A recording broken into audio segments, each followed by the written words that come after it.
العروبة انتماؤنا، وهذا وقتنا.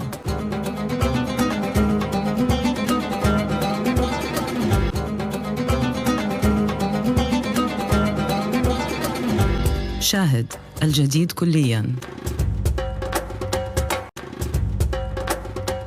Was identified as mentally retarded, put back from the 5th grade into the 4th grade, and stayed in that category until I got out of high school. I don't have any college training, but I met a high school teacher who one day changed my life. I was waiting on another student, and when he came in, he said to me, "Young man, go to the board and write what I'm about to tell you." And I said, I can't do that, sir. And he said, "Why not?" I said, "I'm not one of your students." He said, "It doesn't matter. Follow my directions now." I said, "I can't do that, sir." He said, "Why not?"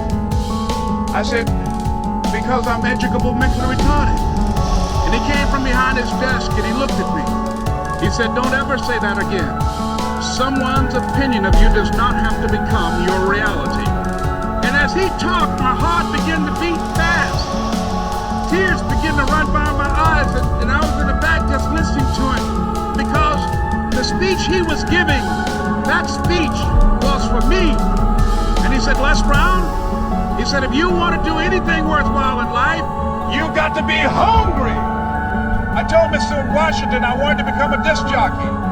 And so I started working to develop myself. He said, "I want you to practice every day being a disc jockey." I said, "But I don't have any job now." He said, "It doesn't matter." He said that it's better to be prepared for an opportunity and not have one than to have an opportunity and not be prepared. And as I was working to develop myself, I applied for a job as a disc jockey, WMB, on Miami Beach. Went to a guy named Milton Butterball. I said, "How you doing, Mr. Butterball? I'd like to get a job as a disc jockey." He looked at me, he said, "Do you have any broadcast background?" I said, "No, sir, I don't." "Do you have any journalism background?" I said, "No, sir, I don't." He said, "We don't have any jobs available." I said, "Yes, sir." I went back to Mr. Washington and I told him. He said, "Don't take it personally." He said, "Most people are so negative, they will have to say no 7 times before they say yes."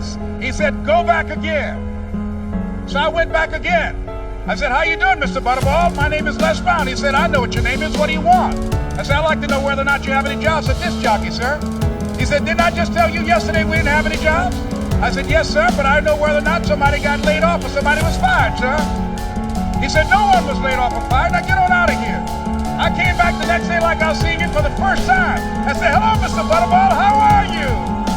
He looked at me with rage. He said, "Go get me some coffee." I said, "Yes, sir." And I went to get him some coffee.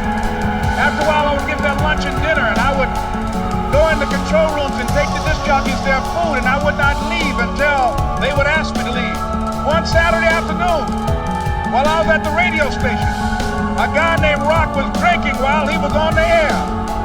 I was the only one there, looking at him through the control room windows, walking back and forth, young, ready, and hungry. Pretty soon the phone rang, and it was the general manager.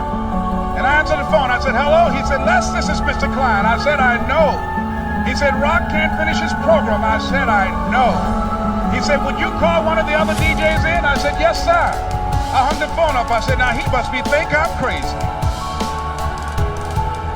I called my mom and my girlfriend, Cassandra. I said, "Y'all turn up the radio and come out on the front porch. I'm about to come on the air." I waited for about 20 minutes, and I called him back. I said, "Mr. Klein, I can't find nobody." He said, "Young boy, do you know how to work the controls?" I said, "Yes, sir." He said, "Go in there and don't say nothing here." I said, "Yes, sir." I couldn't wait to get behind those controls. I put on an old Stevie Wonder record called Fingertips. I sat down behind that turntable. I said, "Look out, this is me, LB Triple P. Les Brown, your platinum playing papa. There were none before me, and there will be none after me. Therefore, that makes me the one and only. Young and single and love to mingle, certified, bona fide, and indubitably qualified to bring you satisfaction, a whole lot of action. Look out, baby, I'm your love man. I was hungry. I was hungry. You gotta be hungry. Begin to know that you have greatness within you.